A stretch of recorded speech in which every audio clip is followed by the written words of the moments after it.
There comes a moment in every man's life when the weight of unspoken desires threatens to burn everything he thought he was. We are taught to fear our passions, to bury them under routines, obligations, and the desperate pursuit of external approval. But what we suppress does not disappear. It smolders beneath the surface, waiting for a moment of weakness to erupt. In the quiet of the night, when distractions vanish, the flames of our hidden longings begin to whisper the truth. We often mistake stillness for peace, when in fact it is a silence shaped by repression and inner war.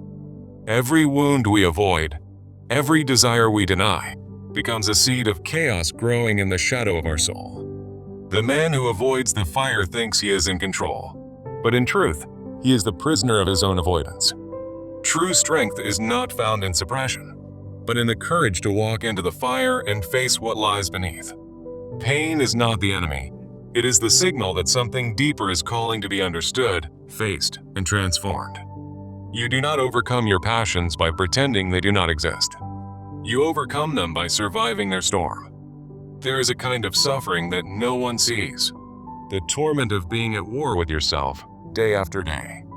We smile on the outside, but inside, the chaos brews regrets, temptations, mistakes, and a hunger we cannot name.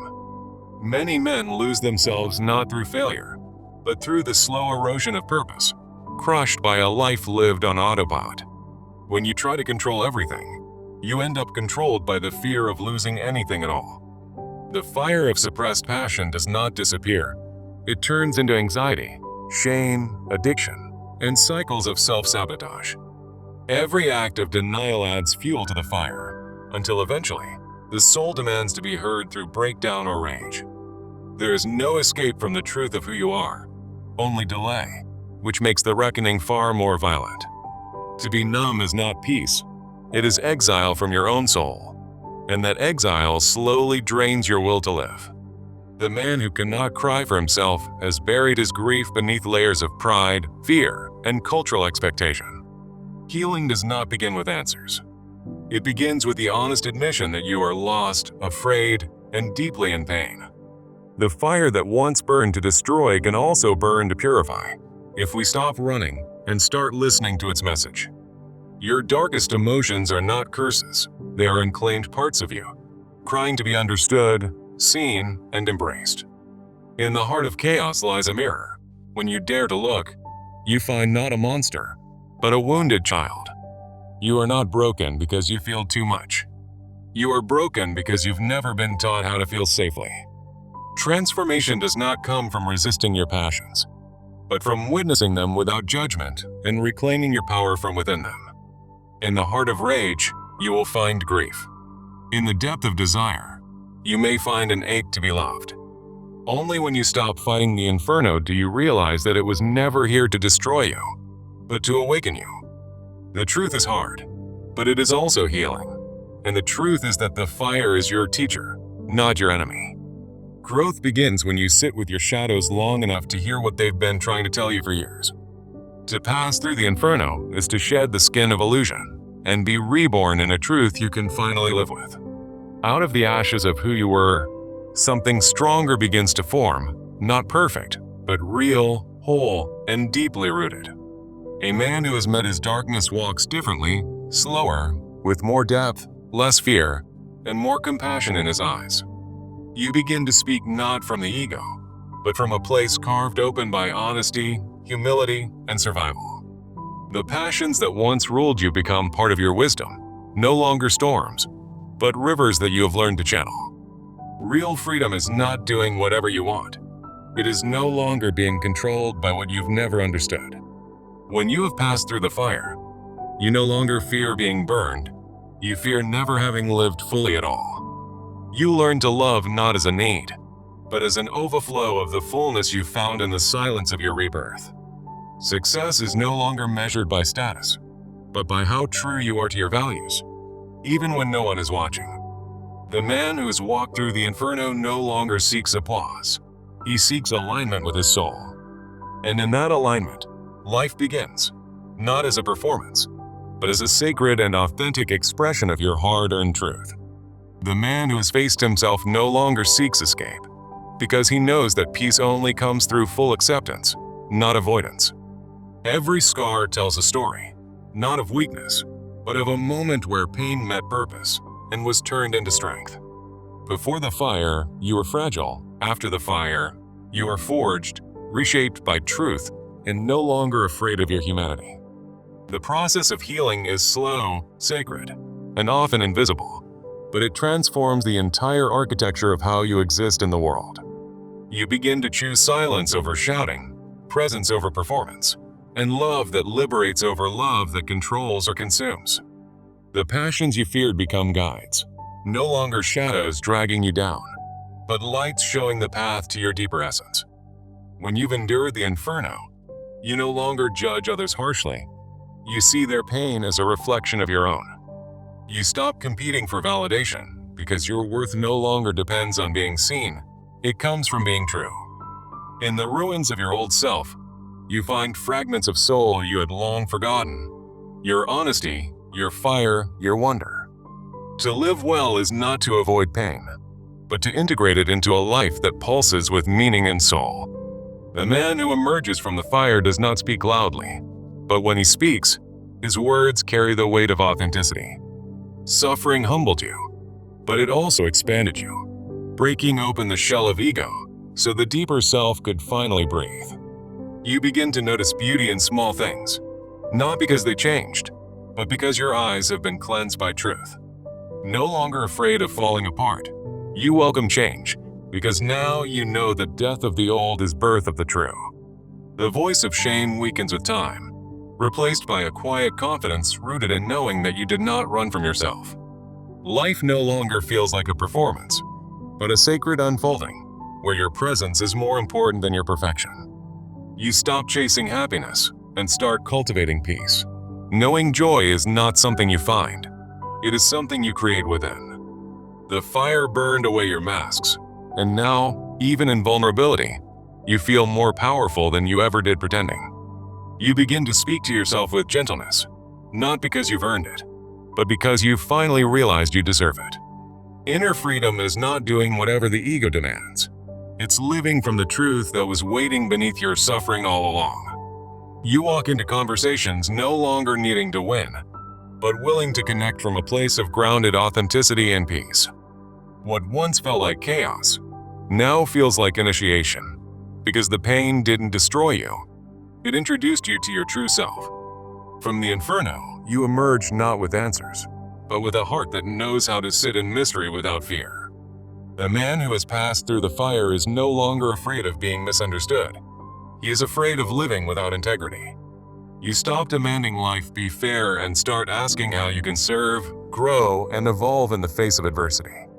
Time no longer feels like a race, but a rhythm, each moment sacred, each breath a gift you no longer take for granted.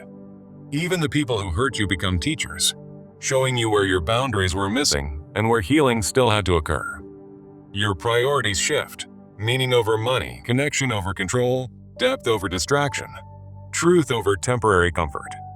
You release the need to explain your healing to others, because peace does not need permission or applause to be real.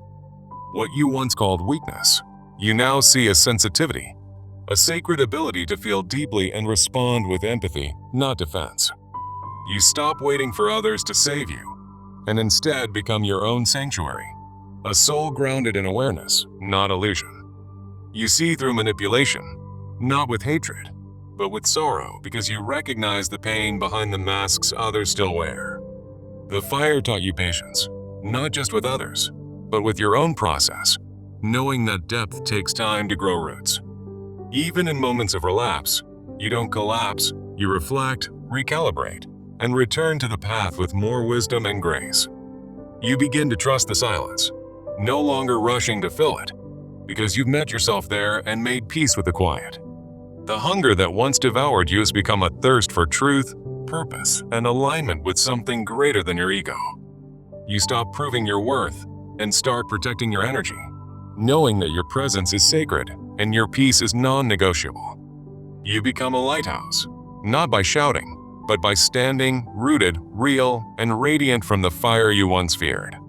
And in this presence, others find courage, not because you saved them, but because you dared to save yourself. The man who has overcome his passions walks through life no longer chained by them, but guided by their transfigured light. Once you've met your demons and refuse to run, you begin to live from a place that no fear can control again. You understand now that passion is not the enemy. It is the raw material from which purpose and power are born. The fire no longer consumes you. It warms you, fuels you, and reminds you of everything you've survived to stand here today. When the storms come, and they will, you no longer panic because you've already walked through hell and discovered your feet still moved forward.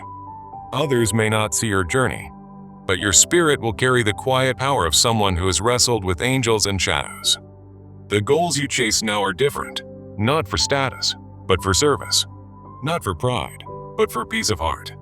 You finally understand that wholeness doesn't come from fixing every flaw, but from embracing yourself, even the parts still healing, with unconditional truth.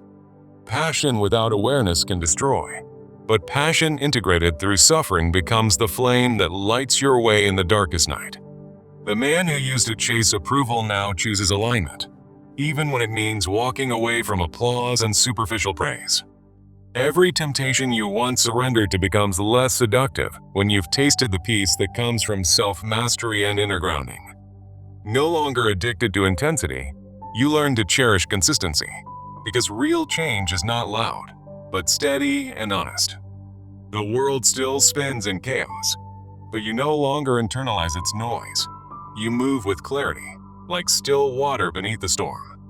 You become more curious and less judgmental, because you know how long it took for your own heart to soften and awaken.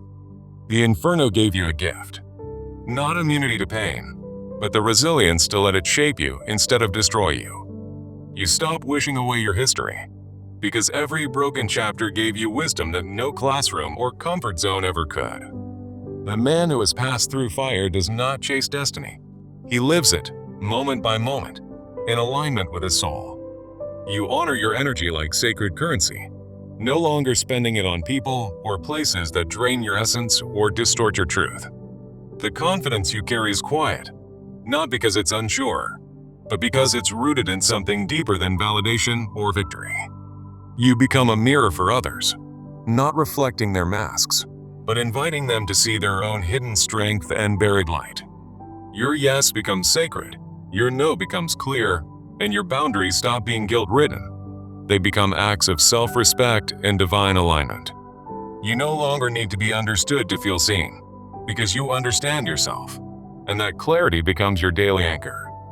Every lesson that nearly broke you now lives in your bones as wisdom, humility, and the quiet joy of knowing you've grown. What you once feared as chaos now feels like sacred disruption, necessary for the birth of a new and truer version of you. The fire taught you to let go of false urgency, and instead live with deliberate intention and soul-level responsibility. You begin to live with a kind of reverence, not religious, but spiritual, born from having seen what's real when all else is burned away. You start to build, not empires of ego, but ecosystems of meaning, connection, and quiet impact that reflects your inner evolution. You look back not with shame, but with gratitude, because without the fire, you would never have met your higher self. You no longer see life as happening to you, but through you, with you, and often for you in mysterious ways. Your smile is deeper now, not forced, but formed through seasons of heartbreak, solitude, and the grace of survival. You wake up no longer dreading the day, but greeting it as an opportunity to live from the truth you fought for. When people ask how you became so grounded, you do not boast. You simply say, "I stopped running from the fire." You begin to guide others, not by preaching, but by embodying the quiet strength of one who has walked through their shadows. The world still wounds you, but now it cannot define you, because your worth is anchored in a place untouched by external forces. You walk slower, listen deeper, and speak less, because presence now matters more than performance, and wisdom flows better in stillness. You begin to nurture your inner child, not with perfection, but with protection, compassion, and the gentleness you once denied yourself. Life begins to feel like a sacred offering, Not something to conquer, but something to honor with depth, patience, and soul. You find that even your mistakes carry beauty, because they pushed you to look deeper, love harder, and surrender control. You are no longer at war with your humanity. You wear it as armor made of experience, scars, hope, and inner fire. The inferno didn't destroy you. It refined you, exposed you, and rebuilt you into someone who finally remembers why he's here. And now you live, not as a man avoiding fire, but as one who became it, transformed by passion into presence and pain into power.